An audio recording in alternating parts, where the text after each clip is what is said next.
All right, so if you're starting a business, or if you're going into business, or you're doing business, you need to know a little thing called economics. So what is economics? Okay, you hear people throw it around all the time. Oh, it's the economy. Oh, it's this, that, and the other. Economics is the production and transfer of wealth. Production, distribution, and transfer of wealth. So basically, if I walk over there and I hand somebody some money for something else, that is building into economics. Economics, think of it this way. Money has to move from here to there to there to there. Now, if you spend $1 in your hometown and you spend it at a locally owned shop, then that locally owned shop owner is going to take that dollar and they're going to spend it at another locally owned shop. And then they're going to spend it at another locally owned shop. And so that $1 gains value over time. It builds up because it's circulating within a smaller economy. Now when it goes out of country or when it goes out of state, it's benefiting the other state so it can circulate over there. That's why you spending money, and that's why all of these tax breaks and whatnot back in 2007, 2008, they were beneficial to us because they let us spend more money, which increased the value of our currency. So the more money can circulate throughout your local economy, whether it be your household, your town, your city, your state, your country, that money builds value, and that's called economics. Now, it's a lot more complicated than that, but that's what you need to know. Where did economics start? Well, we go back in time past the Old English 800 days, and we go back to a little bit after people were throwing rocks and hitting each other with clubs. And you have the advent of society, where people are like, you know what? I could talk to you. I could talk to you. We formed language. And then from forming language, they started brokering trade. A little bit later on, they started developing a fictional concept called currency. So currency, what that does is that represents goods and trade. So your work to produce the goods, to find the goods, to mine the goods, to sell the goods, to transfer the goods, currency represents all of that. And the goods themselves, currency represents that too. Because up until the 1930s, we were on the gold standard, which means every dollar that we had was backed up with some gold. That's not the case anymore. We went into a fiat currency system, which we're not going to talk about today because, I mean, that's just boring and sorry. But yeah, we're going to talk about money today because that's what concerns you. And that's why you're watching, right? At least I hope so. I love the fact that we can cut this and just like pop, pop, pop. It's nice. We're going back to the old caveman days. Well, after the old caveman days where they started taking a whole bunch of clay. They used to take a whole bunch of straw and some water. They mixed it together and they just let it bake in the sun. And they had a sun-baked house. Those are adobo houses back in the day. And they used to do the same thing to make pots and so on. Well, those pots had to be sold. And as people started selling things, they couldn't always take all of their wares with them when they wanted to buy something. They couldn't always carry all the wares back. Traders, they had to use a currency system. They had to use coins, and they had to use eventually dollars or yen or rubles or all of these different currency systems that are in place now. Those all derived from original currency systems, which came from economics. So long story short, people traded stuff. They couldn't carry everything on their backs. They're like, hey, take this coin. That coin's going to pay for all of this because that coin represents goods, services, and labor, which is part of the economy. If there wasn't an active economy in that area, meaning businesses doing business with each other and business with each other, then boom, you wouldn't have any value to your money. And that's why I'm going to go off on a tiny tangent right here. Sanctions. Sanctions, they suck because basically they say, you know what? We're going to hurt your economy and the value of your monetary system. This is supposed to be a snake, like, and we're going to basically cripple you economically. So we're going to harm your economy so that your money is worth less. That's kind of how sanctions work. That's a little bit more complicated than that. We're not going to go into it. Why? Because we're here now. Let's talk. The long story short is you need an economy to represent currency and to give currency value. Because if you don't have trade, if you don't have goods and services and labor circulating through a small economy, it's worthless to everybody else because nobody else wants to trade with them. We still have the barter system is what they called it for the past 400 years, 600, somewhere around there. So you have the barter system where, hey, I'm a lawyer and I need my hair done. Hi, I'm a barber and I don't need a lawyer, but my friend over here does and he sells wood and I want to build something cool. So that's how it works is you have a mini economy with 3 or more parties just interacting with one another. Am I getting too boring? So you've got these different individuals interacting with one another. That is a microeconomy. Now you can have 8 people, or in the case of, say, your city, you can have 40 or 50 different businesses interacting with one another. You've got all these different systems trading with one another and trading with external economies that bring in money, and you bring money to them, and then the money circulates in your own little area. And when money stops circulating in your own local area, and it goes up to, let's say a Walmart comes in and everybody goes out of business. Well, that takes money out of your local economy and puts it into Walmart, and then Walmart says, hey, we're going to put it into the national economy, only, yeah, it's not going to benefit your local economy so much. It benefits the national, but not your local. So we know what an economy is, and we know what trade is, or currency. Currency is better when you circulate it locally, which is why when you're starting out a business, it's very, very good to network. What do I mean by network? I mean, you go to your local business councils or chamber of commerce, or you go on Facebook and type in business, Salem, Oregon, business, Tulsa, Oklahoma, and you find groups where you can communicate with other business owners or other aspiring business owners in order to network with them. And that is a big important factor, because the stronger your local economy, the better wages you can pay employees down the road, and the more you're going to get paid. Because when employees start getting paid less and the economy is going less, the money isn't circulating as much and it keeps going down. Well, they start depreciating their assets. Okay, for example, I own a classic car. That's an asset. If I need to, I can liquidate it, meaning I can sell it. Here in Oregon, that's not the best place to sell my car. But if I went to Arizona, I could sell my car for at least $1,000 more than I could in Oregon. Why? Because Oregon's economy isn't circulating enough, meaning it took a downturn. And then employers got adjusted to paying their employees a little bit less because it was feast or famine for a while. Those employers, they barely survived, a lot of them. And so they had to compensate for that and say, you know what, we've got to pay you guys just a little bit less, otherwise we're going to go under. The employees were like, you know what, I see what's going on around here. I get it. I've said this before, but if you want to know what your local economy looks like, go to Craigslist. Go to Craigslist for your local city, and then go to major cities in different states and compare the price for the same exact thing. If yours is lower than those other economies, that means these people over here that are trying to sell it are struggling enough that they are pricing it lower because everybody else is pricing it lower, so they got to beat them so that they can get some money to survive. That is a sign of a weak economy. And you can use so many different ways to basically get a snapshot to show you whether or not your local economy is bad. So that's why the trade system is valuable. You guys can come up with ideas together. You can brainstorm. You could see, you know what? You sell wheels and I sell frames, and this guy over here repairs and refurbishes motors. Let's make a tractor. By combining those services and using the trade system to leverage the market, and I don't know, I threw a bunch of terms at you. So basically, by all these people working together to make something cool that you or somebody else can use, that brings extra value to all 3 of them. I highly encourage you to find people and network with them.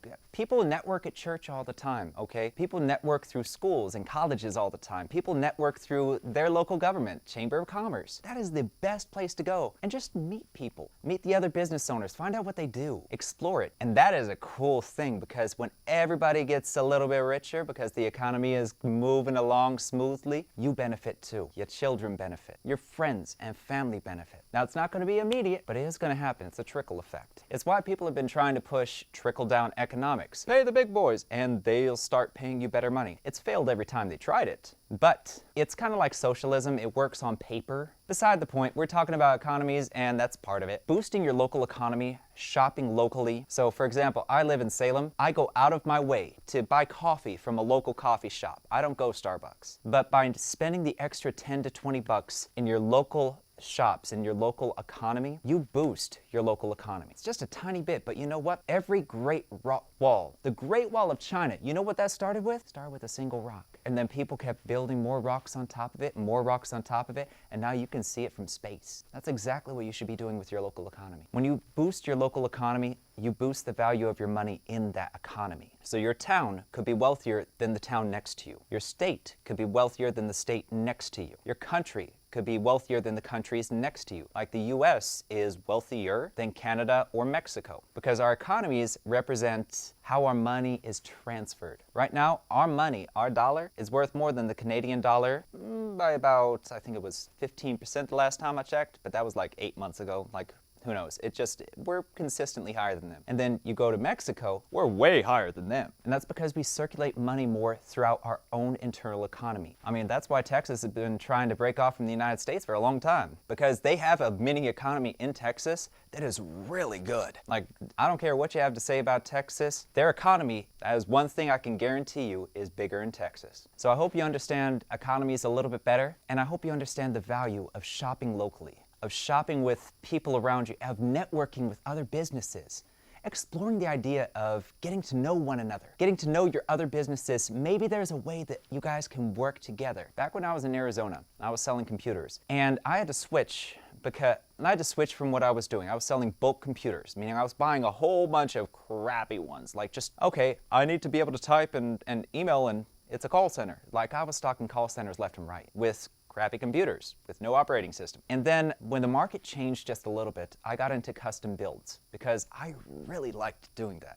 And that goes back to what I was saying before about those 4 rules. That was something for myself, and I was cautiously but fearlessly pursuing it. I was constantly studying, and I threw my all into it. And so I started building custom computers to the point where I was the premier computer builder in the Phoenix Valley.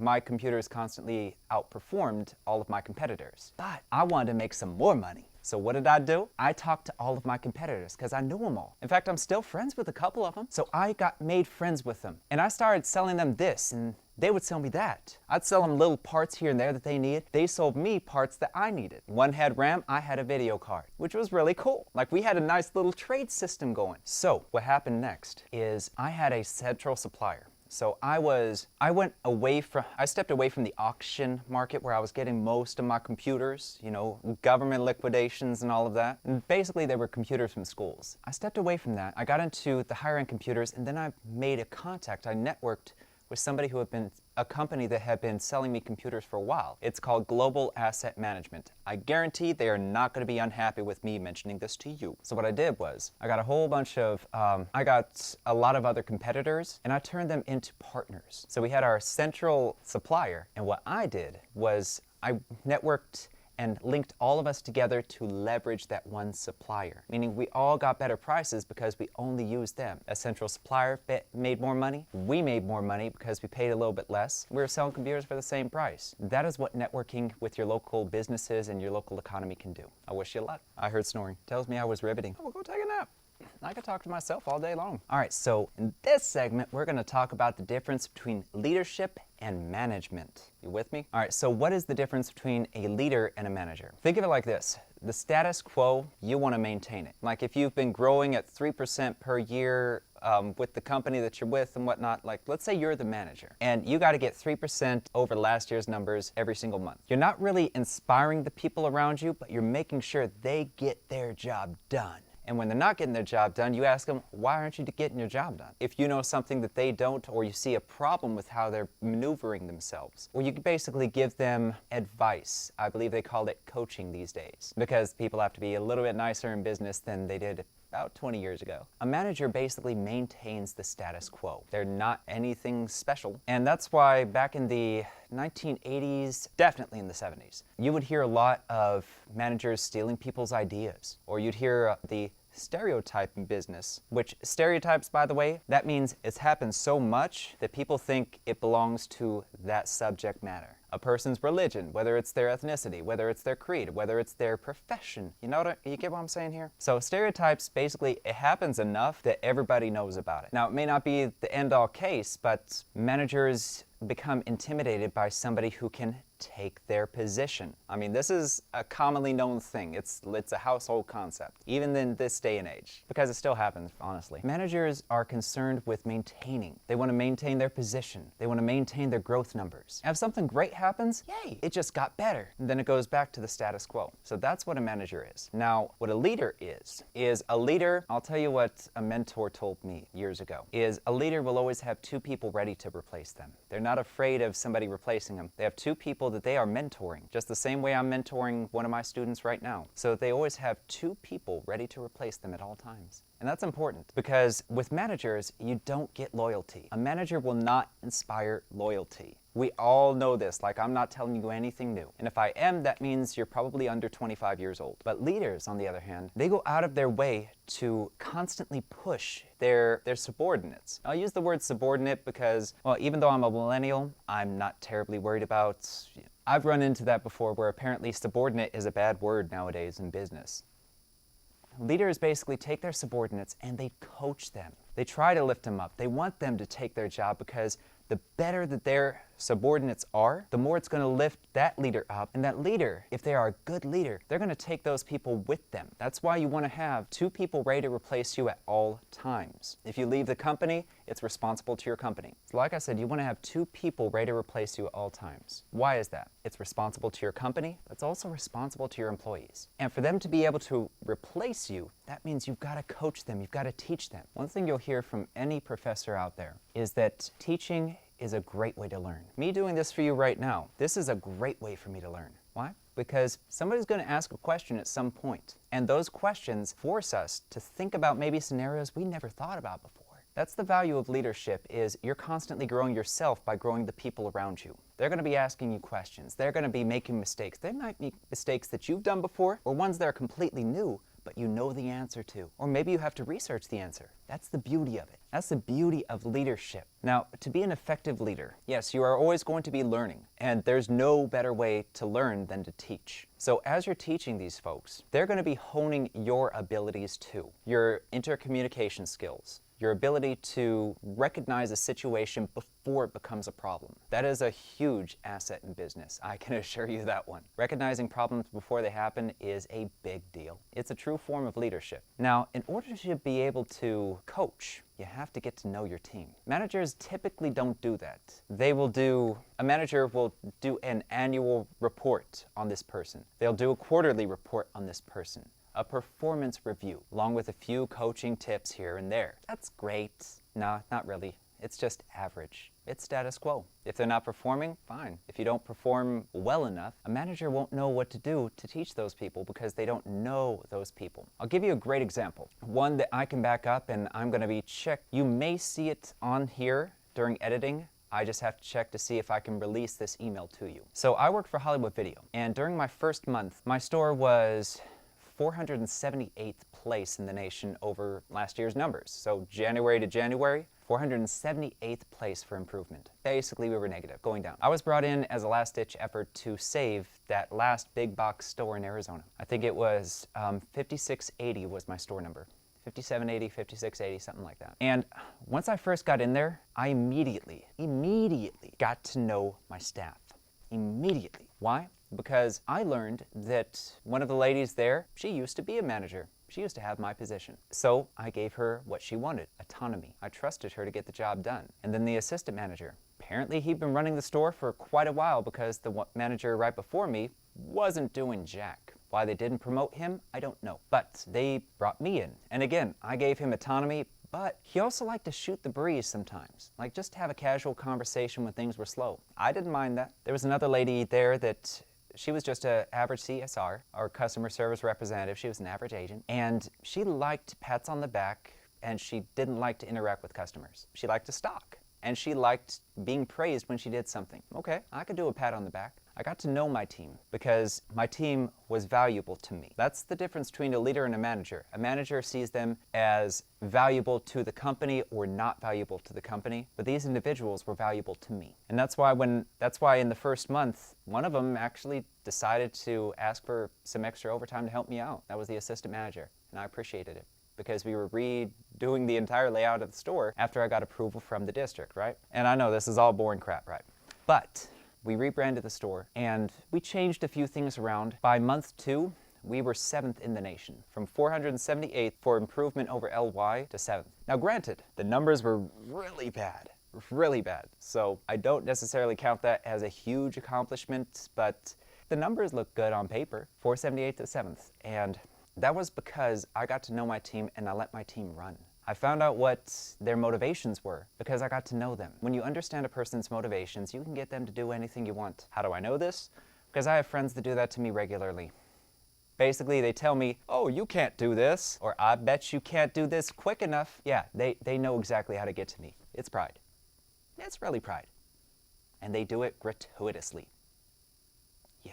So, getting to know your team is very important because you want to know what their motivations are, what drives them, what makes them want to work, what do they do in their free time. Getting to know this without getting too personal, like you don't want to ask them, hey, are you dating anybody? Like that's totally going to come off wrong. Please do not ask that question. Okay, but what do you do for fun? Hey, what are your hobbies? Those are safe questions for the workplace, and any HR rep is going to tell you that. And especially if you're starting your own business and you're going to be your own boss and you're eventually going to employ somebody, pay attention. You don't want to ask them personal things like stay away from politics, religion, marital status, or relationship status, but asking them what they like to watch on TV or asking them what do you enjoy to do on your free time. That's a safe bet. And that gives you a chance to open up to them, they can open up to you, and steer clear of politics. Please, for the love of God, steer clear of politics. By getting to know them and them getting to know you, you can start talking about each other's strengths. You can ask them, hey, where'd you work before this? What'd you do? What'd you like about working there? What didn't you like about working there? And by getting to know your team, that is the sign of a leader because now you can direct that team. You know what their motivations are. One thing that I was telling one of my students, my current student that I'm mentoring, is get to know your team and ask them where they want to be in the next 2 to 3 years. Why? Because that tells them that you are interested in who they are, their development. Leaders are interested in the development of the people answering to them. And it's a point of pride for any true leader. By giving them basically, the best scenario is a win-win. So as you go up from their increased performance, because now they're going to want to listen to you more. If you show an interest in their future, they're going to listen to you more. They're not going to think, hey, they're going to take my idea, or they're not going to give me any credit. You don't have to worry about that anymore. You've got these people over here that know you've got loyalty to them, which is going to inspire loyalty from them to you. And they know that once you go up, you're going to drag them with you. Okay, I have a district manager right now, that same district manager from Hollywood Video. If I were in Arizona, I could get a job right now with him. He is still a district manager, just for a different company, because I stayed on with Hollywood until, well, they filed bankruptcy. Ta-da! But the relationship was formed, meaning he trusted me, I trusted him, I brought him numbers, and he kept coaching me, and it was valuable. Loyalty is, if you can garner loyalty from those answering to you, that is the sign of a leader. Managers do not have this. And by being a leader, they're going to listen to you more. The people following you are going to follow your ideas. They're going to follow from your experience. The people answering to you, if you are a good leader, they're going to follow your advice. They're going to learn from your mistakes, and they're going to ask questions. They're going to feel more comfortable approaching you and talking to you on a person-to-person level. And then they're going to ask you a question that you never thought of. Well, what if this? What if that's a better way of doing it? What if that? And all of a sudden, you got something special because they know they can collaborate with you without reprisal, without worrying about, oh, they're smarter than me. I need to get rid of them. I've actually run into that before, by the way. And I'm sure a lot of people have. A lot of you watching this, yeah. I'm pretty sure a lot of you have had somebody that felt intimidated by your performance when you were performing well. It's a common thing. And I'll be explaining that when I explain the pathology of the ego in another show. But let's refocus and digress and break it down. Long story short, a leader looks at everybody as a little brother or sister. That's just how it is. You want to see your little brothers and sisters grow. And when you have loyalty to them, they have loyalty to you. And you're going to continue to grow. Because a manager is just a parent. The manager is going to tell you, okay, you need to be here on time. No, go do that. No, you need to do this. Why didn't you get this done? You were supposed to mow the lawn 3 times this month. You only mowed it twice. You're not meeting your quota. Okay, managers aren't the people you naturally respect. But leaders, they are people that you not only respect, but you trust. You might not like their personality. Lord knows I've had enough of those. But a true leader, even if you don't necessarily have personalities that get along, you can still agree to disagree. And by being a leader, by being willing to look at everyone else as that little brother or sister, little brothers and sisters have good ideas too. Sometimes they'll think of something you haven't. By building that rapport, by building that relationship, and by coaching them along the way, having an interest in their future. As you go up, they're going to go up too. And it may be one day they will surpass you. You guys will be equal in position at one point, and then boom, they're up here. Well, guess what loyalty does? If you were a manager, you're here. And if you were a bad manager, you're bye-bye. Like if they have the power to get rid of you, they will. If you were a good leader, they're going to have loyalty to you. They're going to bring you up with them. And that's the key between a leader and a manager. Managers are parents. Leaders, they're brothers and sisters. All right, so I am at Public Access Television, CCTV, and this resource that almost all of you have. In every major city, there is public access television. So why is this important? We have the digital age, and in the digital age, everything is going to social media, everything's going online. Back in the 1990s, video resumes, they were a very leveraged asset, but not everybody could afford them. They couldn't afford to hire a videographer. So here we have public access television, much like PBS, where you have Mr. Rogers and Reading Rainbow. Education shows that made it very big, but they were public access. These were people doing exactly what they love. The drive right now is to get college students into CCTV and to make them aware of how to leverage this public resource. It's amazing because people can make an entire income off of YouTube. There was a professor that made a video on how to make true New York pizza. And that video went so viral that he found he was starting to make more money off of YouTube than he did as a professor. A lot of students that are coming out of college, they want to talk about their profession by talking about it on YouTube, by covering different subjects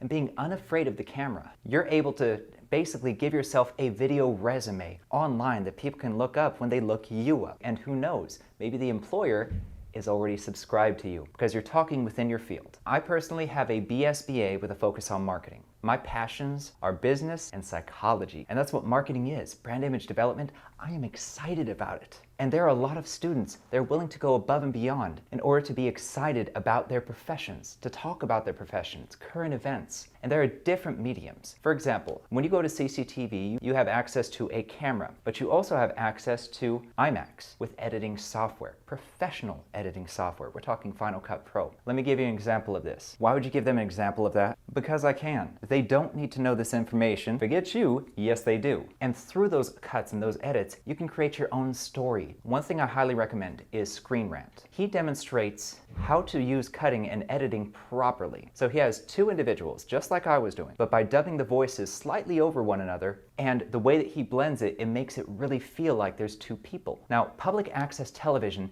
it also puts you in touch. It puts you on the actual TV, not just YouTube. If you want to go just YouTube with shorter videos, you can. But if you want to go on actual TV and be noticed by employers around you and maybe open up the doors of access to some of these different companies that might be looking for what you're talking about. If you can make something simple, educational, and if you can really talk about your avocation, your profession, then you can springboard your career. Or you could even create your own career just as I am about to do. I am creating 2 different episodes. One is on psychology and one is on business with CCTV. With CCTV and other public access radio and television, what you're going to end up running into is you have to give a little bit of volunteer time. With CCTV, you spend 3 hours of volunteering to cover the $25 that are required in order to cover a class. Or you could just pay. It's that simple. And they will teach you how to operate the camera properly. They will teach you about the editing software, and they'll even teach you how to use their production studio. We're talking very expensive equipment, access to you. You can capture all of this. You can capture yourself. You can make a video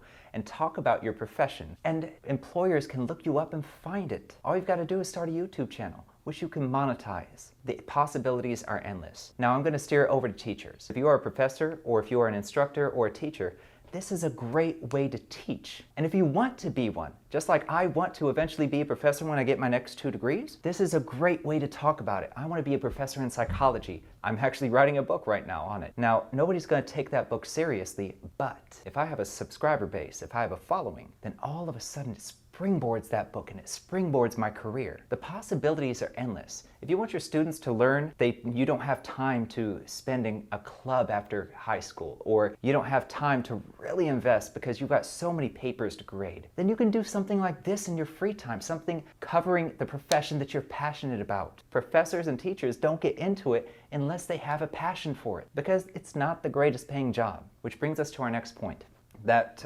professor that I told you about that made videos on how to make certain types of New York food. He was making an extra income. Right now, income disparity for instructors, teachers, and even professors, it's not the greatest. This is a way to leverage social media in order to advocate exactly what you're passionate about. It doesn't have to be your profession. It is a way to make side money so that you can continue to work within your profession. And I'm making these shows so we can benefit you by educating you on public resources. You want to do a podcast? That's great. If people are commuting from Tacoma to Seattle, that's an hour-long commute with traffic, hour and a half. They can listen to your podcast. They can listen to it on the radio, actual radio, KMUZ. That's public access radio out here in Salem, Oregon. And I think that's an amazing thing. Being able to talk about your profession in a way that makes you more than just a resume, more than just a number, and to make side income so that you can still stay in your passion of teaching and instructing while still earning a decent living. The digital age is amazing, and public access television is positioned perfectly to be able to leverage that asset. My name is Sean Hupel. Thank you for watching.